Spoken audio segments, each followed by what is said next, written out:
ভালো হাফেজ হওয়ার জন্য, আন্তর্জাতিক হাফেজ হওয়ার জন্য ভালো প্রতিষ্ঠান নির্বাচন করা, ভালো শিক্ষক নির্বাচন করা, তুমি এটা কিভাবে দেখো? আপনি খুব গুরুত্বপূর্ণ একটি প্রশ্ন করেছেন। ভালো হাফেজ হওয়ার জন্য বর্তমান সময়ে ভালো প্রতিষ্ঠান এবং ভালো শিক্ষক নির্বাচন করার বিকল্প আর কিছুই নেই। আমরা শুধুমাত্র একটা প্রতিষ্ঠানের সাইনবোর্ড দেখলাম, বাস আমার বাচ্চার জন্য একটা সিদ্ধান্ত নিয়ে নিলাম। বাচ্চার ব্যাপারে সিদ্ধান্ত নেওয়াটা এত স্বাভাবিক কিছু না।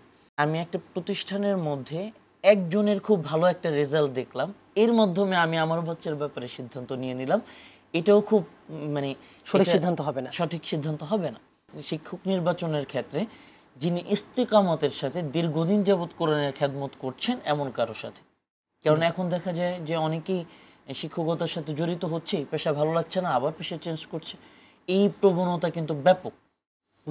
এই সমস্ত বিষয়গুলো যদি লক্ষ্য রেখে একটা বাচ্চার ব্যাপারে সিদ্ধান্ত নেওয়া হয়, তাহলে আশা করা যায় যে আমাদের যে লক্ষ্য উদ্দেশ্যে পৌঁছানো, ভালো মানের হাফেজ হওয়া, ইনশাআল্লাহ এটা সম্ভব, আল্লাহ যদি কবুল করেন। জি, সুন্দর বলেছেন। আপনি কি জানতে চাচ্ছেন? আমি খুবই আনন্দ পাচ্ছি আর কি, আপনি যে প্রশ্নগুলো করছেন প্রথম দিকে যেটা বললো যে শিক্ষক নির্বাচন, প্রতিষ্ঠান নির্বাচন, একজনকে দেখেই প্রতিষ্ঠান নির্বাচন করা যাবে না। আমার কাছে খুব হৃদয়ে আঘাত লেগেছে এই কথাটা, যে আসলেই সত্য। এটা চমকপ্রদ বিজ্ঞাপন হচ্ছে এখন, এটা দেখেই সিদ্ধান্ত নেওয়া যাবে না, প্রতিষ্ঠানে যাবে না। এবং এটাই বেশি হচ্ছে এখন, সাতসুরাল যেটা বললো এটাই বেশি হচ্ছে। মফিয়ারে সাতসুরাল আমাকে বলছিল যে আমানতদারিতা অনেক শিক্ষকের নাই। ছাত্র শেষে কি ছাত্রকে দোষ চাপিয়ে দিবে, আপনার ছেলে পারে না, কিন্তু সে চেষ্টাই করেনি, তাকে সময় দেয়নি। বেতন ঠিকই নিয়েছে প্রত্যেক মাসে মাসে। ছাত্র পড়ছে কিনা তার প্রতি একটা গুরুত্ব দেওয়া, শিক্ষক তার স্থানে থেকে তার প্রতি ছাত্রের প্রতি আরো দায়বদ্ধতা, এবং আপডেট দিতে থাকবে। তার বাবাকে আপডেট দিতে হবে প্রত্যেক মাসে মাসে, সপ্তাহে আপডেট দিতে হবে, মানে সর্বোপরি জবাবদিহিতামূলক পড়াশোনা। কিন্তু দেখা যাচ্ছে কি শেষ দিকে গিয়ে অভিভাবককে ছাত্রের উপরে দোষ চাপিয়ে দিয়ে ছাত্র মুক্ত হয়ে যাচ্ছে। এটা আল্লাহর ভয় থাকলে এটা হতো না। কিন্তু না, এই ছাত্র জীবন থেকে কিন্তু 2-3 বছর সময় চলে গেছে। এখন না বুঝা গেল, তার বয়স যখন 18 থেকে 20 হবে, 20 থেকে 25 হবে, পিছিয়ে গেল কয়েক বছর, তখনকার সময় এটার এফেক্টিভটা তার অবশ্যই, এবং সে কিন্তু একটা জীবনে বড় আঘাত খাচ্ছে, যেটা বোঝাতে চাচ্ছে ছাত্ররা। জি। এবং আমাকে মানে যে বললো যে সবাইকে নোট করে নেওয়া উচিত, আমি মনে করি অবশ্যই আমি তার কথার সাথে স্বীকৃতি দিব, অবশ্যই প্রত্যেক অভিভাবককে নোট করে নেওয়া উচিত। জি, সুন্দর কথা বলেছেন আপনিও। এবারে জানতে চাইবো, তোমার এই যে প্রতিযোগিতা আসা কি আগ্রহী করলো, এবং আমাদের দেশে কোন কোন প্রতিযোগিতা অংশ নিয়েছে, টেলিভিশন বা টেলিভিশন বাইরে? যারা আন্তর্জাতিক হাফেজ হয়েছে তারা অনেক সাধনার পরে হয়েছে, আর এটা একটা সময়েরও ব্যাপার। জি। এটা একটা মানে লং প্রসেসিং সময়ের ব্যাপার। কারণ হচ্ছে একটা হচ্ছে 3 বছরে শেষ করে তারপরে 1 বছর রিভিশন দেয়, কারো ক্ষেত্রে এটা কম সময়ও লাগতে পারে মেধার উপর বেস করে। কিন্তু যখন আন্তর্জাতিক কম্পিটিশনের জন্য সে প্রস্তুতি গ্রহণ করে, তখন তাকে ন্যূনতম আরো 50টা কম্পিটিশনে অংশগ্রহণ করে প্রস্তুত হতে হয়, সেজন্য সময়ের প্রয়োজন হয়। আন্তর্জাতিক হাফেজ অনেকেই এটার পিছনে প্রায় 3-4 বছর করে সময় দিয়ে থাকে। আমার ক্ষেত্রে একটু ব্যতিক্রম হয়েছে, সেটা হচ্ছে যে আমি প্রথম বছরই আলহামদুলিল্লাহ আন্তর্জাতিক কম্পিটিশনে সারা ওয়ার্ল্ডের ফার্স্ট হয়েছে আলহামদুলিল্লাহ, যার কারণে বাংলাদেশে কয়েকটা জাতীয় পর্যায়ে কম্পিটিশনে অংশগ্রহণ করেছি, খুব একটা ভালো হয় নাই। কোন টিভিতে? হ্যাঁ, আর টিভিতেও আমার তেলাওয়াত আছে। কত সালে? এটা সম্ভবত 12 সালে হবে, মানে ইন্টারন্যাশনাল কম্পিটিশনের কিছুদিন আগে। আর এমনি জাতীয় কয়েকটা কম্পিটিশনে অংশগ্রহণ করেছি, কিছু পুরস্কারও পেয়েছি। তুমি যে বাইরে গেলা, তো এটা কি ইসলাম ফাউন্ডেশন নির্বাচন করেছিল আমাদের দেশ থেকে? হ্যাঁ, একজন নির্বাচন করেছিল। তো শুরু থেকেই আমার চেষ্টা ছিল যে আমি কম্পিটিশনের মাধ্যমে, কোরআনের মাধ্যমে আল্লাহর ঘর দেখব, এই ইচ্ছাটাই ছিল। আমি আমার বাবাকে বলেছি, বাবা বলে যে তুমি তো কম্পিটিশন করো না, তো ঠিক আছে, তারপর সৌদির কম্পিটিশন করো, আল্লাহ যদি চায় হতে পারে। সেই থেকে মানে 6 মাস সময় আমি আমার বিছানায় ঘুমাইনি।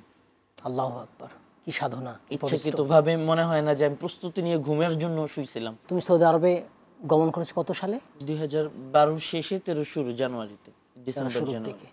73টি দেশ অংশগ্রহণ করেছিল, মানে প্রত্যেক দেশ থেকে একজন করে, সেখানে ফার্স্ট হয়েছো, আলহামদুলিল্লাহ। পুরস্কার পাওয়ার সময় কার কথা মনে পড়েছে তোমাকে? পুরস্কার সম্ভবত সুদাইস, জি, আব্দুর রহমান সুদাইস ইমাম, উনি দিয়েছেন। কার কথা মনে পড়েছে? দেশ, বাবা মা, শিক্ষক? তখন আসলে ছোট ছিলাম, তো মায়ের কথাই মনে পড়েছে সর্বপ্রথম, এটাই সত্য। এবং পরবর্তীতে মনে হয়েছে যে আসলে আমার দেশের সবাই কি খুশি কিনা যে আমি এত ভালো একটা রেজাল্ট করলাম দেশে আমার গেলে দেশের পতাকা হ্যাঁ বাংলাদেশের যখন রেজাল্ট ঘোষণা করছিল তখন বলছিল আল মারকাজুল আউয়াল মোহাম্মদ সাদ সুরেল মিন দৌলতি বাংলাদেশ।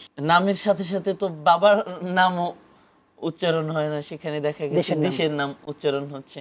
তো এটা সত্যি একটা গর্বের এবং খুব বেশি আনন্দের বিষয়। কতদিন ছিল সৌদি আরবে? 16 দিন।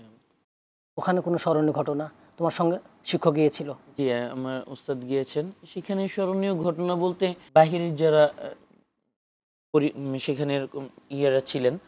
সৌদির প্রতিযোগিতা ছিল ওখানে? হ্যাঁ, সৌদি কিন্তু সেকেন্ড হয়েছে। আলহামদুলিল্লাহ, বিশাল ব্যাপার।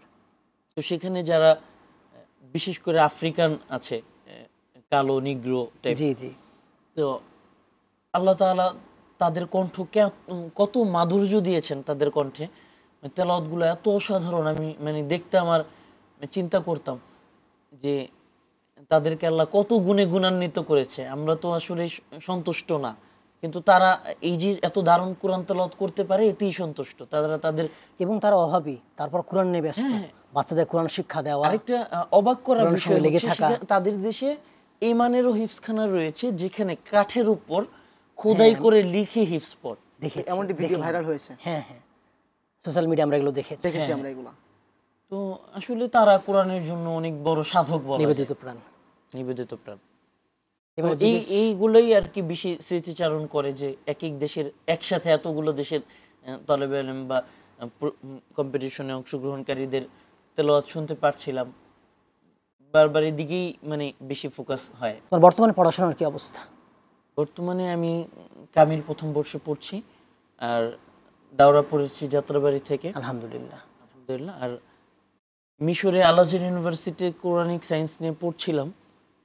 1 বছর পড়ার পর করোনাকালীন সময়ে দেশে চলে আসি, আর দেশের আনুষঙ্গিক কিছু ব্যস্ততার কারণে, তাছাড়া আমার প্রাতিষ্ঠানিক ব্যস্ততাও রয়েছে, সব মিলিয়ে পরবর্তীতে পড়াশোনাটা দেশেই কমপ্লিট করার জন্য মনস্থ করি। আচ্ছা, কামিল শেষ করার পর উচ্চশিক্ষা নিতে চাও কি বিষয়ে? ইনশাল্লাহ আমার ইচ্ছা আছে ইলমে কেরাতের পিছনে, আমি যেটা অনেক দিন আগ থেকেই ইচ্ছা ছিল সময় দেওয়ার মতো, বা আমি সময়টা হয়ে ওঠেনি কারণ ধারাবাহিক অধ্যবসায় ছিল।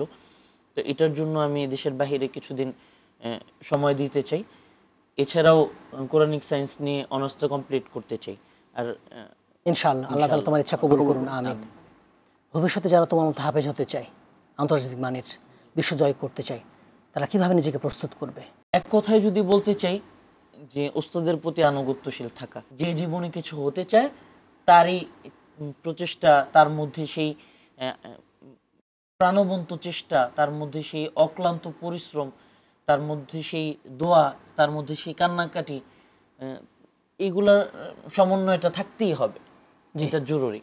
আর এর মাধ্যমে যদি এই প্রচেষ্টা অব্যাহত থাকে তাহলে ইনশাল্লাহ আশা করা যায় একসময় ভালো কিছু করা সম্ভব। আর আরেকটা কথা হচ্ছে, আমি আন্তর্জাতিক পুরস্কার প্রাপ্ত হয়েছি আলহামদুলিল্লাহ, কিন্তু আমার কাছে এটা কখনোই একজন ভালো হাফেজ হওয়ার মাপকাঠি মনে হয় না। আমি কোরআন তেলাওয়াত সুন্দরভাবে করতে পারলাম কিনা, আল্লাহ তাআলা কিভাবে যেভাবে কোরআনে তেলাওয়াত করতে বলেছেন সেভাবে পড়তে পারছি কিনা, কোরআন আমার মধ্যে ধারণ আছে কিনা, আমি কোরআন অনুযায়ী চলতে পারছি কিনা, এতটুকু সাকসেসনেস একটা মানুষের মধ্যে একজন মুসলিম হিসেবে আসাটা জরুরি। সুন্দর বলেছ ইনশাআল্লাহ। সাদ ভাই, আপনি কিছু জানতে চাচ্ছেন? আমরা অনুষ্ঠান শেষ করব। আমি খুব বেশি আনন্দ পাচ্ছি আর কি, তার প্রত্যেকটা কথার মধ্যে শিক্ষা আছে শুনে এবং মানে খুব ভালো কথা বলে, বড় হয়ে গেছে এখন, চমৎকার কথা, প্রাপ্তবয়স্কের মতো কথা বলতে পারছে, অন্যরা পারে না কিন্তু। এবং প্রত্যেকটা কথা কিন্তু সাজিয়ে গুছিয়ে এবং গবেষণামূলক কথা বলছে। গবেষণামূলক কথা না, অবশ্যই। আমি ওর সাথে আমার পরিচয় কিন্তু অনেক আগে থেকে, রাজশাহীতে গিয়েছিল 12-13-15 সালের দিকে, বোধহয় 15-16 দিকে গিয়েছিল। আচ্ছা আচ্ছা, তখন থেকে আমার পরিচয়, তখন ছোট ছিল। তো যে বিষয়টা অবগত করতে যাচ্ছে বারবার, এই কথার প্রেক্ষিতে এটা বলবো যে পরিশ্রম কখনো ফাঁকি দেয় না।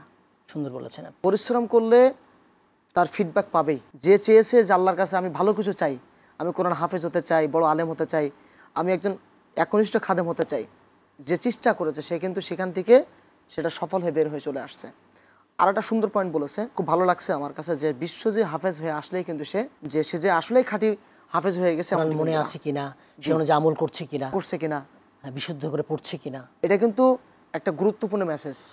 মারহাবান মারহাবান মারহাবা।